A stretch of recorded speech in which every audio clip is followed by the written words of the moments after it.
Welcome back to my real estate podcast with David Liberatore. I'm your host, and today we're diving into something that I think a lot of people don't really think about when they're looking at beachfront properties, and that's how tourism actually shapes the real estate market. David, you've been working in Sarasota's market for a while now, and I'm curious, how much does seasonal tourism really affect what's happening with beachfront real estate? Oh man, it's huge.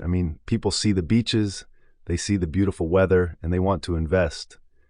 But what they don't always realize is that tourism is like the pulse of the entire market.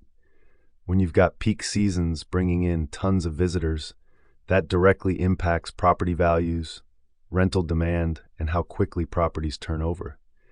It's all connected. Okay, so walk me through that a little bit. When you say the tourism affects values, are you talking about short-term rental prices going up, or is this actually changing what people will pay to own a beachfront property long-term?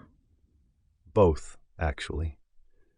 So during high tourism seasons, you see a spike in short-term rental income potential, which makes investors way more interested in beachfront properties. That increased demand pushes prices up. But here's the thing, it's not just about rentals. Even owner-occupants are looking at these properties during peak season when everything looks amazing, and they're willing to pay more because they're seeing the best version of the market. Right.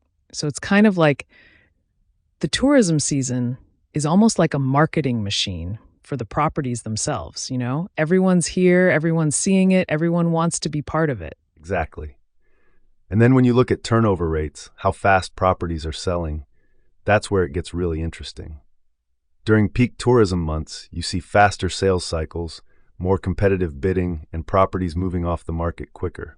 But then when the seasonal traffic drops, things slow down. The market gets quieter, inventory sits longer, and sellers have to adjust their expectations. So if someone's thinking about buying or selling beachfront in Sarasota, they really need to understand this cycle. The timing of when you list or when you buy could make a huge difference, couldn't it? Absolutely. If you're a seller, you want to be on the market when tourism is ramping up. That's when you've got the most eyes on properties and the most buyer interest. If you're a buyer, you might actually find better deals during the slower seasons because sellers are more motivated and there's less competition. It's all about understanding where we are in that tourism cycle and using it to your advantage.